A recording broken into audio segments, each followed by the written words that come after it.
తత్సత్.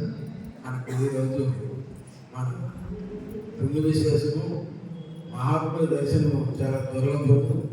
అదిగాక అనిలానంద మహారాజ్ గారు వీరు మేము కొంతకాలం కాశీలో అధ్యయనం చేసేటప్పుడు బాగా ఒకే సమయంలో అధ్యయనం చేయడం జరిగింది.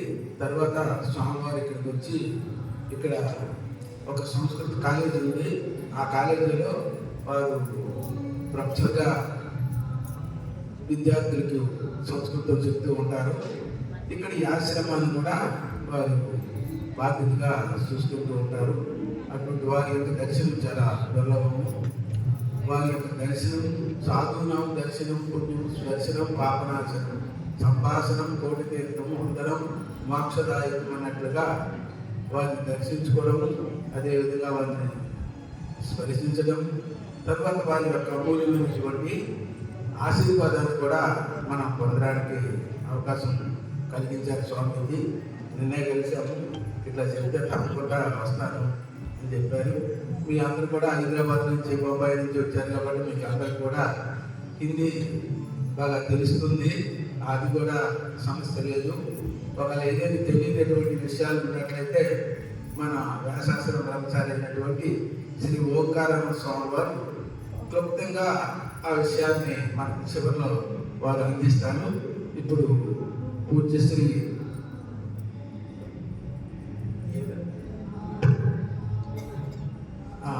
स्वामी जी से हमारा निवेदन है, स्वामी जी हम लोगों के लिए, भक्त लोगों के लिए मार्गदर्शन करने के लिए कुछ समय के लिए आप कष्ट करने के लिए प्रार्थना करता हूँ.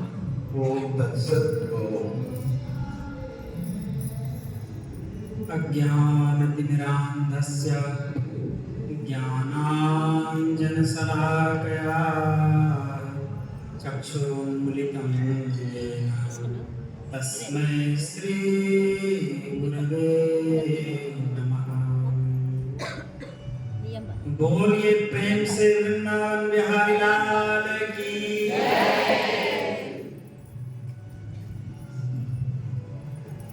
सम्मानित मंच को सबसे पहले प्रणाम. हमारे स्वामी जी बहुत, सबसे पहले आप लोग ये बताइए कि आप लोग हिंदी समझते हैं? कुछ हाथ उठाइए. हम लोग समझते हैं और कुछ लोग नहीं समझते, बाकी सब समझते. ठीक है, तो आप लोग पड़ोसी से समझ लेना, आप लोग अपने बगल वाले से समझ लेना. मैं बोलूँ मुझे आपकी भाषा नहीं आती है, मैं हिंदी या संस्कृत में बोलूँ, दो भाषा को मेरा कमांड है, दो ही भाषा अपनी तरफ. स्वामी जी हैं, आत्मानंद जी महाराज जी हैं, हम लोग काशी में एक साथ पढ़ते हैं. अचानक ही रात्रि में भोजन करने के लिए महाराज जी पहले से बैठे हुए थे और महाराज जी भोजन प्रसाद ला करके दिए और मैं सोच रहा था इनको देखा तो हूँ, आज से 20-25 साल पहले हम लोग मिले थे, देखा तो हूँ, कहाँ देखा हूँ याद नहीं आ रहा है. अचानक मैंने पूछा, स्वामी जी आप काशी में पढ़े हैं क्या? बोले हाँ. आपका नाम आत्मानंद जी? बता रहे हैं हाँ. बोले मुझे पहचान रहे हैं स्वामी जी? बोले हाँ. फिर बाद में भोजन के बाद फिर ठीक से अनुभव की बातें हुई स्वामी जी. फिर बाद में बताया हमारे ब्रह्मचारी ओंकारानंद जी भी आए हुए हैं, बड़े ही पढ़े लिखे हैं, कुछ दिन तक मेरे पास भी आकर के अध्ययन किए हैं काशी में और बड़े ही संत प्रेमी हैं ओंकारानंद. और आप स्वामी जी लोग भी संत प्रेमी हैं, साथ में आए, साथ हमारी भाषा को समझ रहे थे कि नहीं, किंतु स्वामी जी के साथ जब खड़े थे तो आप लोग भी आकर के बहुत देर तक बात करें. आइए वर्तमान में थोड़ा सा हम लोग जो आप लोगों का प्रश्न चल रहा है वो तो मुझे पता नहीं, किंतु कुछ सदुपदेश जो शास्त्र में है उसी को हम आपसे चर्चा थोड़ा सा कर देते हैं, जो कि हरि कथा अनंता तुलसीदास जी महाराज करते हैं. अनंत शास्त्र है, अनंत पारम तिलस्वता शास्त्र, अल्पाश्च आयु बहवश्च विघ्ना. अल्प आयु है, बहुत सारे विघ्न है, अनंत शास्त्र है. क्या समझें, क्या पढ़ें, क्या करें, क्या जानें, क्या छोड़ें, हमें समझ में नहीं आता. जन्म होता है, कुछ हमारे पास नहीं होता है, और मृत्यु भी होता है हमारे पास, कुछ भी नहीं होता.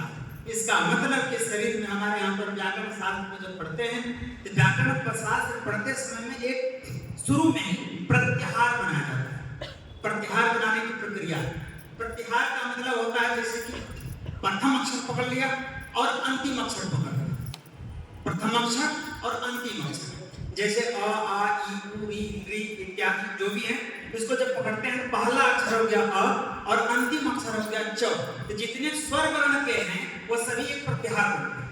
मतलब अ और च कह देने से यह हो जाता है कि अच प्रत्याहार हो जाता है। अ ई उ ऋ ए ओ ऐ औ जो भी वर्ण आते हैं वर्णमाला और भी अधिक हो सकते हैं। आपकी भाषा में भी कुछ स्वर और व्यंजन की घोष की प्रक्रिया जैसे होता है उसी प्रकार से जीवन का होता है। जैसे प्रारंभ में हमें कुछ नहीं है, अंत में कुछ नहीं है, बीच में कहां से कुछ हो जाएगा। प्रारंभ जो हमारा जीवन प्रारंभ होता है तो कुछ भी नहीं हमारे हाथ में, हम सब लोग भुक्तभोगी हैं। उसके लिए भी हमें कुछ चाहिए, थोड़ी छोटी सी टॉफी के लिए भी हमें रोना पड़ता है।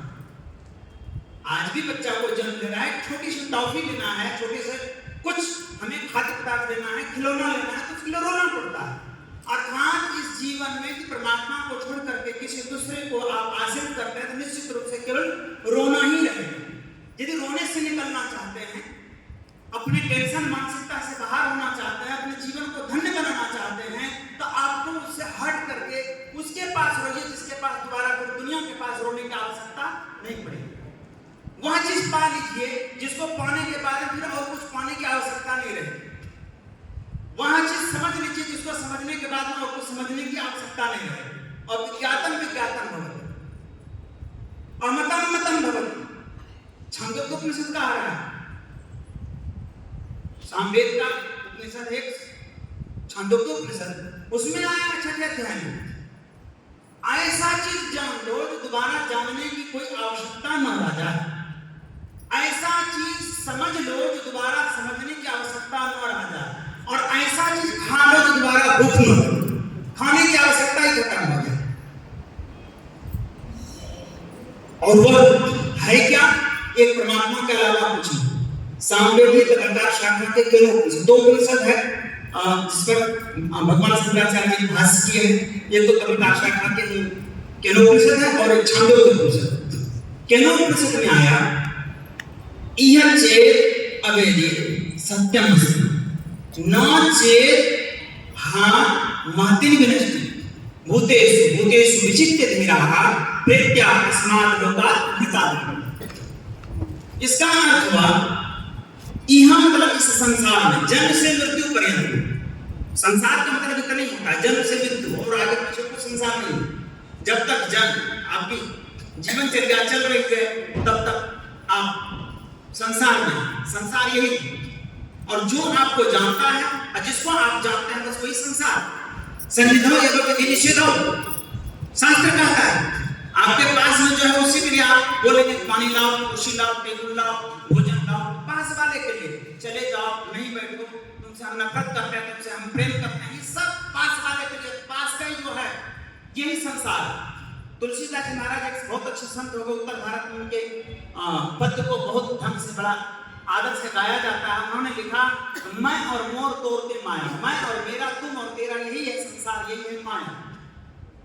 तो इस संसार में रहते रहते, इस संसार में रहते रहते यदि आपने उस परमपिता परमात्मा को जो नित्य शुद्ध बुद्ध मुक्त स्वरूप है, जो कभी भी संसार के किसी भी बंधनों से बंधता नहीं है, जो संसार के किसी भी आक्रांत से आक्रांतित नहीं होता है, जो सदा सर्वदा मुक्त है, ऐसे परमपिता परमात्मा को जान लिया